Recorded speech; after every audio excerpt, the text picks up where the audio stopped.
네, 안녕하세요. 한국에너지기술연구원의 이재현입니다. 오늘은 어, 오픈소스 테크데이인데요. 오픈소스라는 말 자체가 익숙하지 않은 분들이 많이 있습니다. 컴퓨터 앞에 앉아서 코딩을 하시고 뭔가 분석을 하시는 분들 입장에서는 오픈소스가 많이 익숙하겠지만 실험실에서 많이 계신 분들에게는 아직 익숙하지 않은 단어입니다. 이런 분들께 말씀을 드리고자 내가 해온 연구에 데이터 분석 끼얹기라는 제목으로 발표를 드리겠습니다. 지금 익숙해지다 못해서 식상해진 단어가 됐는데요. 이제 4차 산업혁명이라는 단어가 있습니다. 이제 16년도 초에 이제 다보스 포럼에서 클라우스 슈밥이라는 분께서 말씀을 하신 단어고, 곧이어 그해 3월 달에 알파고가 이세돌 구단을 이기면서 굉장히 우리 한국인들에게도 딥러닝의 존재와 저 단어의 존재를 알렸는데, 지금 굉장히 많은 언론과 그 기사라든가 이런 데서 지금은 4차 산업혁명의 시대고 인공지능, 빅데이터, 초연결, 지능화 이런 것들이 점점 더 힘을 더 많이 발휘하고 있다고 하고 있습니다. 하지만 수천 년에 이르는 인류 역사상 한 번도 그랬던 적이 없는 것처럼 지금도 같은 시기의 역사가 다르게 흘러가고 있습니다. 예를 들어서 지금 지구 반대편에서는 사진 한 장, 옛날 사진 한 장을 가지고 고인이 되신 분들의 동영상을 만들 수 있는 기술도 나오고 있고요. 그리고 테슬라는 잘 아시겠지만 카메라 데이터를 분석을 해서 사람이 운전석에 손을 떼고 차 운전할 수 있게 해주고 있습니다. 그리고 올해 초에 나왔던 건데, 아보카도 닮은 의자를 만들어 줘라고 하는, 디자인해 줘라는 문장을 주면은 저렇게 인터넷 검색을 통해서 얻은 결과가 아니라 컴퓨터가 알아서 창조성을 발휘해서 디자인을 하는 시대가 되어 있습니다. 하지만 여전히 우리나라 특히 곳곳에서는 엑셀을 쓰는 것조차 불편해하는, 계산기를 쓰게 하는 모 상사분이 굉장히 많이 있으십니다. 우리 연구실도 마찬가지입니다. 연구실 보면 이렇게 두 가지 랩이 있다고 말하는데요. 하나는 이제 웨트 랩, 또 하나는 이제 드라이 랩입니다. 그야말로 젖은 연구실과 말라있는 건조한 연구실 차이가 뭐냐면, 많이 아시겠지만 웨트 랩은 이제 물이 있고 뭔가 끓고 있고 뭔가 화학 반응이 일어나고 이런 것들을 실험을 하는 연구실들이 웨트 랩입니다. 그래서 저런 데서는 이제 주로 생명과학이라든가 화학이라든가 무슨 소재라든가 이런 쪽의 실험들이 많이 벌어지고 있고요. 사람들의 직관에 따라서 실험을 계획하고 이 실험들이 이루어지고 이런 것들을 사람이 분석을 하는 연구를 합니다. 반면에 드라이 랩은 뭐냐면은 이제 보통 이론 기반으로 컴퓨터 앞에 사람들이 앉아 있죠. 앉아서 계산을 하고 뭐 물리 모델을 고성능 PC에 돌려서 얹어서 계산하든가, 아니면 데이터 분석을 통해서 뭔가 인사이트를 끄집어낸다든가 이런 일들을 하고 있습니다.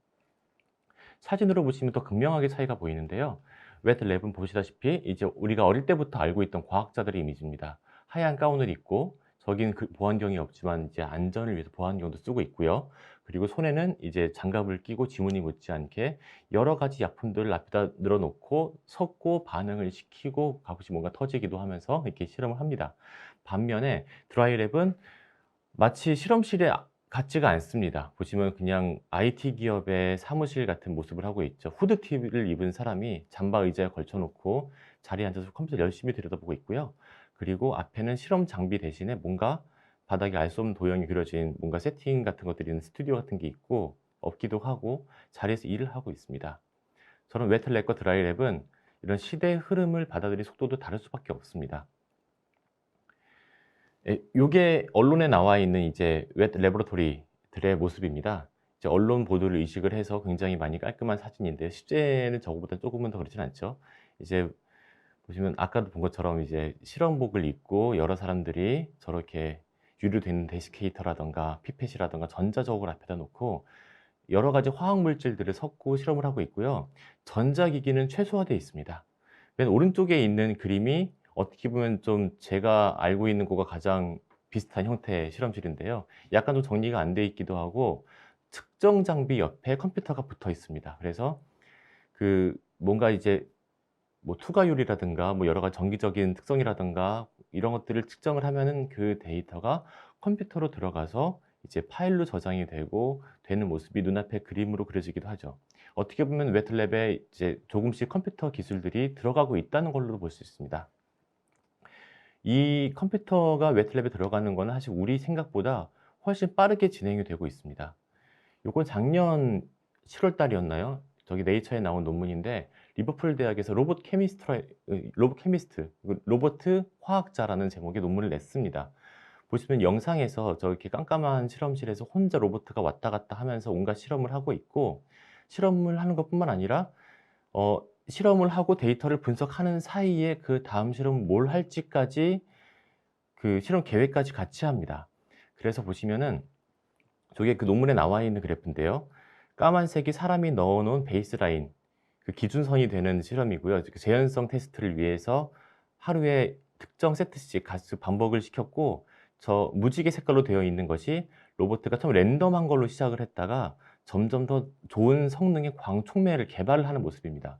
보시면 아시겠지만 5일 만에 기존 성능이 7배를 뛰어넘는 촉매를 개발을 해냈고요. 오른쪽에 이제 여러 가지 화합물들을 저 로보트가 알아서 섞은 배합을 보여주고 있는데, 마구잡이로 하는 것이 아니라 마치 사람이 앞에 실험 결과를 보고 그다음 결과를 어떤 실험을 할지 고민하는 것처럼 배합을 조절해 가면서 최저 결과를 찾았습니다.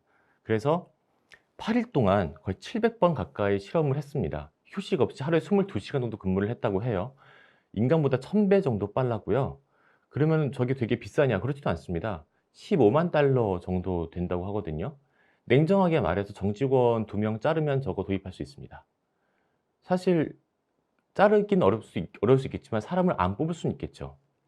그런 식으로 우리의 삶 속에 저런 게 하나씩 들어올 여지가 생기고 있는 겁니다. 자, 그리고 저런 것들이 리버풀 대학 유달리 혼자 한 거냐? 그렇지 않습니다. 우리나라에 있는 삼성전자 종합기술원에서도 AMD, Autonomous Material Development라고 하는 시스템을 만들어서 저렇게 로봇팔이 물질을 합성을 하고 특성을 측정하고 있는 걸 반복하고 있고요. 심지어 저런 것들을 원격으로 실험을 하기도 한다고 합니다.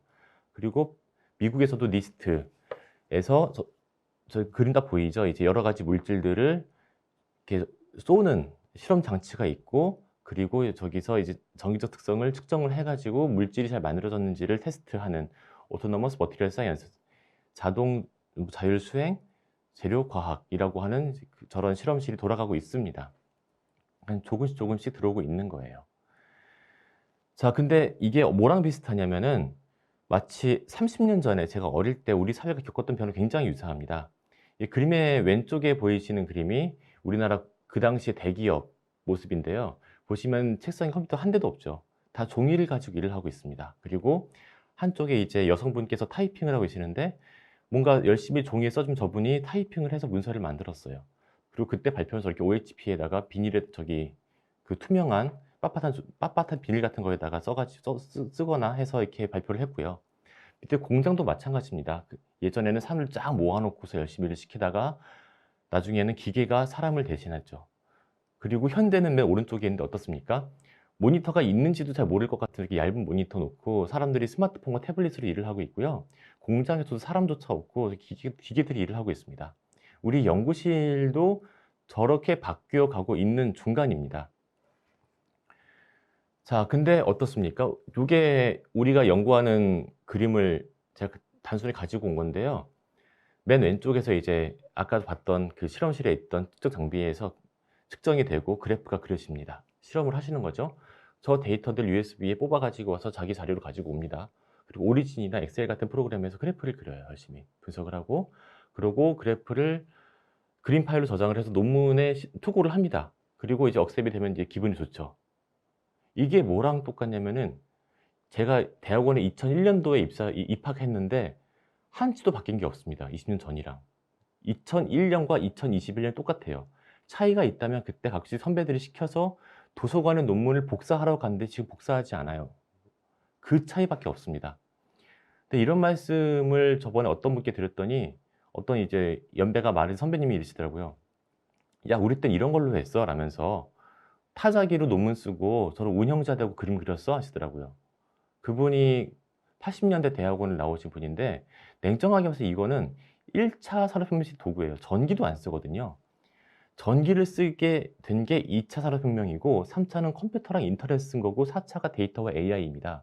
그런데 3차 혁명에서 가장 중요한 거는 컴퓨터의 빠른 연산 능력과 거의 무한대에 가까운, 과거와 비하면 무한대에 가까운 데이터 저장 능력, 처리 능력을 쓴다는 건데, 그걸 전혀 쓰고 있지 않아요. 지금 이 순간에도. 그래서 제가 드리는 말씀은 조금은 용기를 내보면 어떨까 하는 말씀을 드리고자 합니다. 예를 들어서 저렇게 오리진을 쓰고 있다고 항변할 수 있겠지만 사실 오리진에서 클릭하는 거 몇 개 없으시거든요. 그래프 그리는 거 클릭하고 저기 오리진에 굉장히 많은 통계 기능들이 있고 오리진에서 C와 파이썬을 쓸 수 있는 기능들이 있지만 냉정하게 말해서 쓰는 분들 거의 못 봤습니다. 오리진에서 그냥 그림 그리는 데만 써요. 근데 오리진 라이센스가 싸지 않거든요. 비싸거든요. 꼭 그 돈을 내야 되냔 말이죠. 파이썬을 전 써보기를 강력히 권장을 합니다. 왜냐면은 파이썬으로 굉장히 많은 걸 할 수 있거든요. 먼저 여러분들이 엑셀 많이 쓰시는데요. 엑셀에서 하는 게 뭡니까? 특정한 데이터 불러오죠. 파이썬 판다스가 있습니다. 데이터 불러옵니다. 그리고 엑셀에서 그래프 그리죠. 매플라립으로 못 그리는 그림 없습니다. 저걸로 그려요. 그리고 오리진에서 그리는 그림도 그릴 수 있고요. 각 오리진 프로에서 뭐 커브 피팅 같은 것도 하고 여러 가지 복잡한 거 하시면 있으세요. 이런 것들 사이파이가 있습니다. 사이파이가 다 해줍니다. 그리고 사이파이에 있는 많은 기능을 조합을 하면은 고가의 전용 소프트웨어 대신에 사이파이를 써서 자기만의 알고리즘 만들 수 있고요.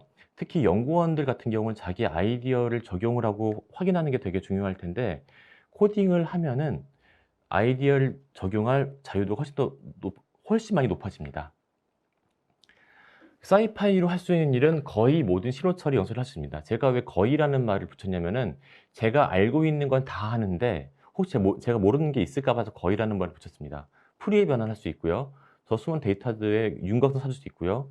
픽 찾을 수 있고 N차원 데이터를 인터폴레이션 할 수 있고요. 그리고 저렇게 찌글찌글한 데이터를 예쁘게 스무싱할 수도 있습니다. 사이파이가 2001년도에 처음 나왔는데 지금 20년간의 공적 인정받아서 네이처 메소드에 1.0 나오면서 저렇게 기사가 실리기도 했고요. 그리고 그림 그리는 것도 매플라립으로 다 그릴 수 있습니다. 바플랏, 저렇게 복잡한 3D 서피스, 그리고 2D 데이터, 이미지 같은 것들, 그리고 뭐 시간에 따른 저런 변화 같은 것들, 그리고 좀 복잡한 통계 데이터 같은 것들 C본의 도움 받아서 다 그릴 수 있고요. 오른쪽에 사람 얼굴 둘이 있는데 위에 계신 분이 매플라립을 개발하신 존 헌터, 그리고 밑에 있는 분이 C본을 개발한 마이클 와스콤이라는 분입니다. 저 두 분이 컴공 전공자들이 아니세요.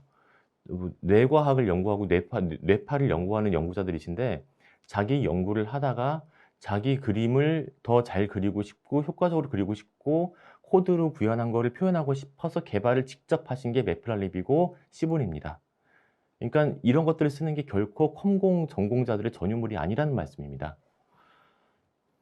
그리고 판다스, 사이파이, 매플라 밑에 깔려 있는 게 뭐냐면 넘파이 깔려 있습니다. 넘파이는 뉴메리컬 파이썬의 약자로요.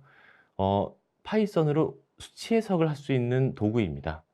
넘파이가 적용되어 있는 것들이 뭐가 있냐면은 거의 전 분야에 다 있습니다. 퀀텀 컴퓨팅, 통계, 그리고 신호 처리, 영상 처리, 네트워크 분석, 인지과학, 생명정보학, 그리고 수학적인 베이지안 추론이라던가 화학, 그리고 지오사이언스, 뭐 지리라든가 지구과학 쪽이죠. 그리고 심지어 아키텍처 엔지니어링, 건축까지도 넘파이에 기반한 모든 라이브러리 다 있습니다. 그래서 이런 기능이 파이썬에 없는 것 같은데 찾아보시면 다 있어요. 그래서 여러분들이 만약에 파이썬을 쓰신다면은 무한한 가능성이 열립니다. 또 하나 좋은 점 뭐냐면은 그 핫하다는 머신러닝으로 바로 들어갈 수 있습니다. 파이썬에서 제공하는 사이킨런, 그 텐서플로우와 케라스, 파이토치와 라이트닝, 그리고 패스트 AI 같은 것들은 왼쪽에 보이는 저 모든 범위의 머신러닝을 다 가능하게 해줍니다. 그래서 여러분들께서 머신러닝 하고 싶은데 내가 못하고 있다라고 하시면은 여러분들이 파이썬을 쓰지 않고 오리진과 엑셀에서 데이터를 분석하고 있기 때문일 수 있습니다.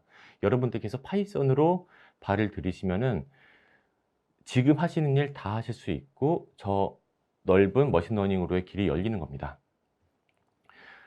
그래서 지금 어떻게 보면은 20년 전에 제가 대학원 때 하던 거랑 똑같다고 했잖아요. 저희 어두컴컴한 교실에서 낡은 나무 의자에 앉아 가지고 선생님이 비춰주는 데만 보고 계신 건지도 모릅니다. 하지만 뒤쪽에는 저기 문이 열려 있고 문이 열리면서 빛이 들어오고 있어요. 여러분들께서 용기를 조금만 내 가지고 물론 코딩을 배울 때는 그 장벽이 있습니다. 그런데 이건 심리적인 장벽이지 박사과정을 하시고 대학원에 가신 여러분들께서 절대 지적 능력이 부족하실 일은 초도 없습니다. 중학생도 하거든요.